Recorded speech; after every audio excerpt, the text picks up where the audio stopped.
From this arises another question, which is, consciousness contains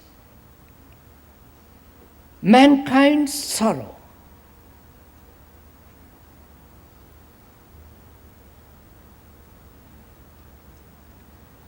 That is, you as a human being is part of the world. You are the world. Not an idea, not something that's intellectually has been put together by reason and you say, yes, quite right. But the reality of the truth of it, that you represent as a human being the rest of humanity. Because you suffer, you are anxious, you are uncertain, confused, miserable, fearful, hurt, everything. And every human being has this. So your consciousness is the consciousness of mankind.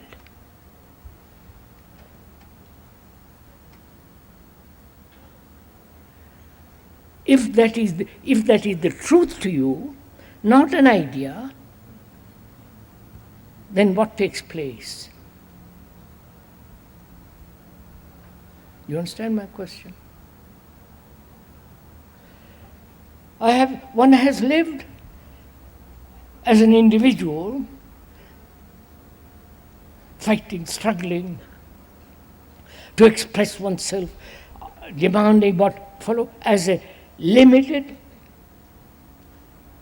contained, narrow individual. And it's very, very difficult to see the truth that you are the rest of mankind.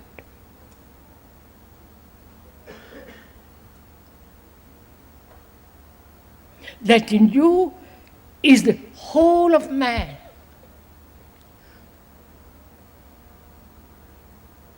And therefore, his fears, his anxieties, his mischief, his arrogance, his pride, his violence, all that, and his sorrow.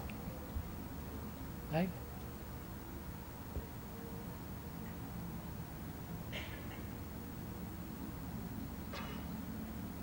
And mankind has lived with this sorrow. Right?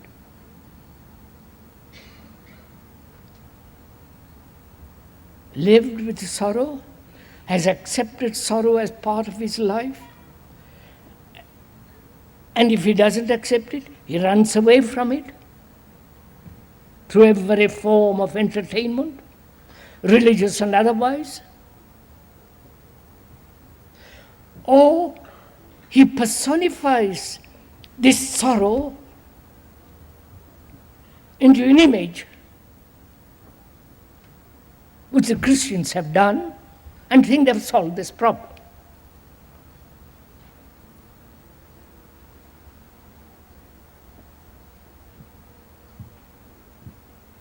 Now our question is, can this sorrow of which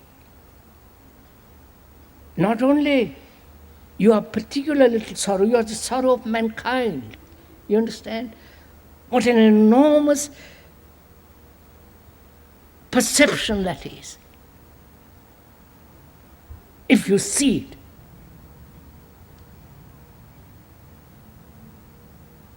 That your sorrow is not yours, it's the whole of man, of mankind.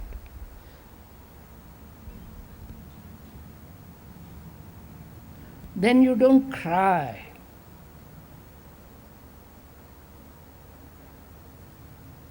Then you don't shed tears about your little wounds,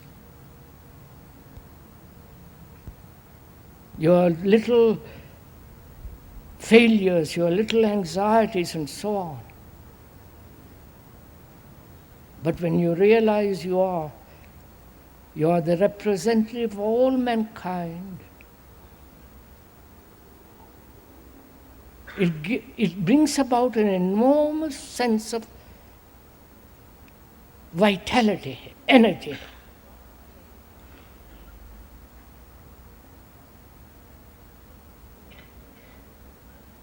It's only when you are thinking about yourself, your sorrow, that vast energy is limited into a small little channel, and it becomes rather dirty. Now, is this possible for sorrow to end? If there is an ending in one human being, please go with me for a while, little. If there is the ending of sorrow in one human being, who is the representative of all humanity, that ending affects the whole of consciousness of man.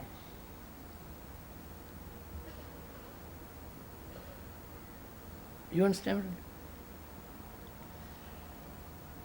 Stalin has affected the whole of consciousness of man. No? Hitler, all the rest of those world people, national people.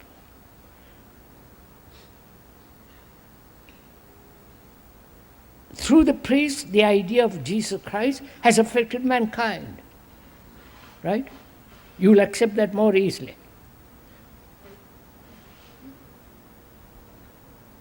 So, when there is a fundamental ending of sorrow as in a human being who is the representative of all humanity, then that brings about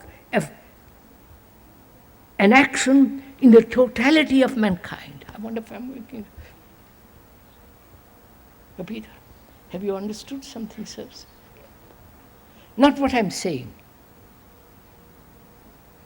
Do you see the truth of this?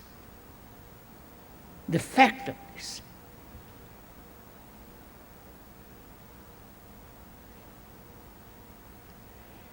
That is, most of us have some kind of sorrow.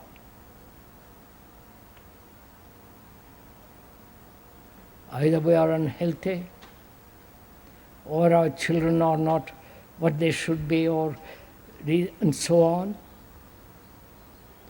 Or we can never reach the other side of the river, or we can never be as intelligent as somebody else, or there is the love of someone who dies.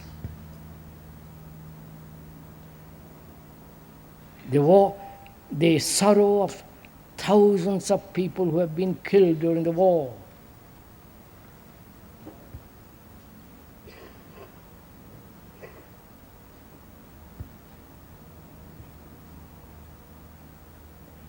Now what can a human being, you, do or not do to end this?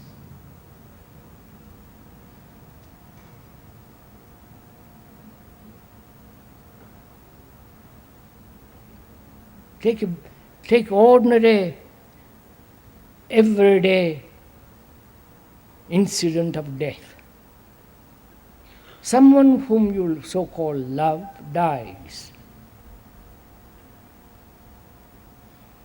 Old age, disease, accident, and so on, dies. And you have lost him or her. And you shed tears of loneliness, shed tears of sudden loss, irrevocable loss.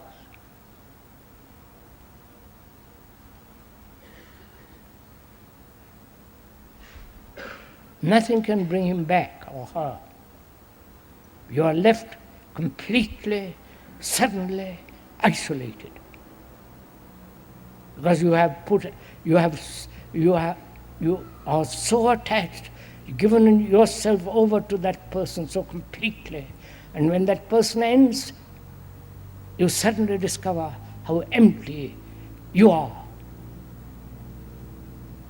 There are tears of self-pity, tears of loss, tears of loneliness. Right? Which we call sorrow.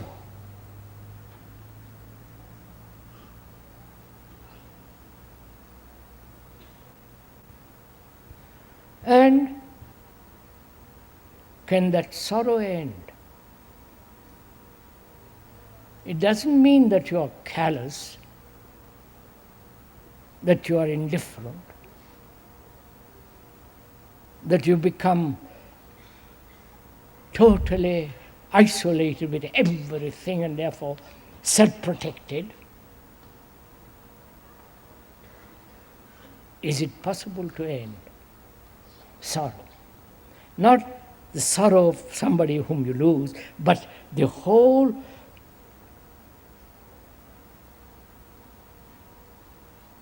meaning of that word, grief, the depth of it, the enormity, the weight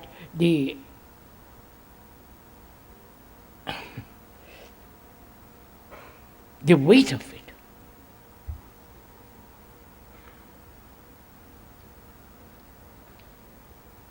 It is possible only when you, as a human being who are, etc., when you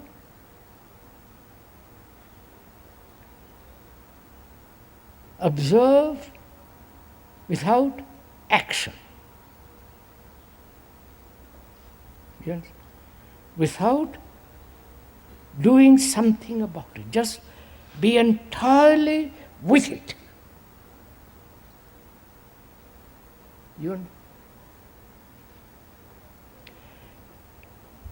Your wife or your girlfriend has left you.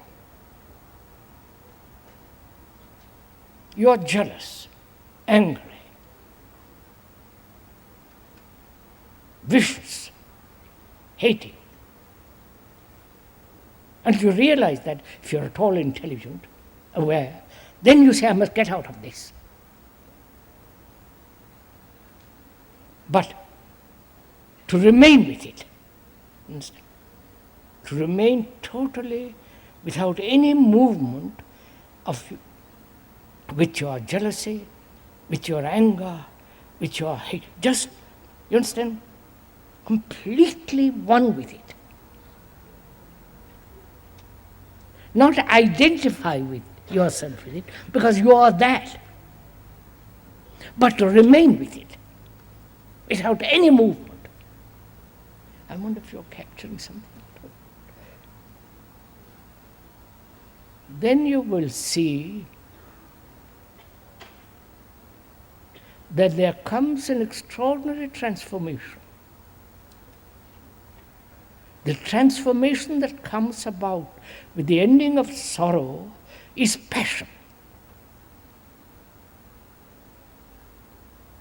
Not lust. Passion is entirely something entirely different. If you have no passion, you are non-existent. So you will find, if you actually, without moving away from that thing called sorrow,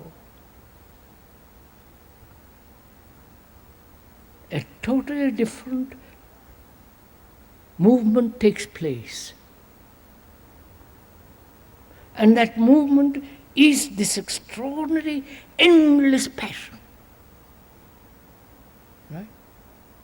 And that passion is compassion. You understand?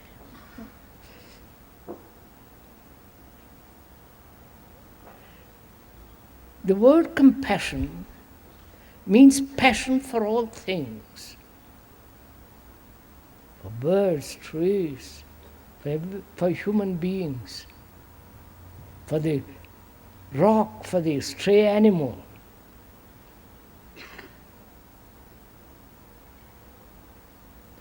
But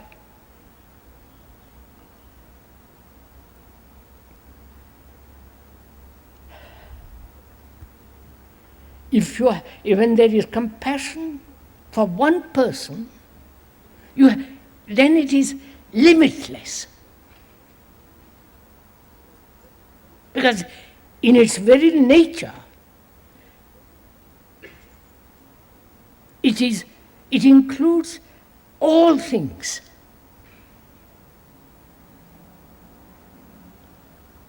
Right? Don't go to sleep, please.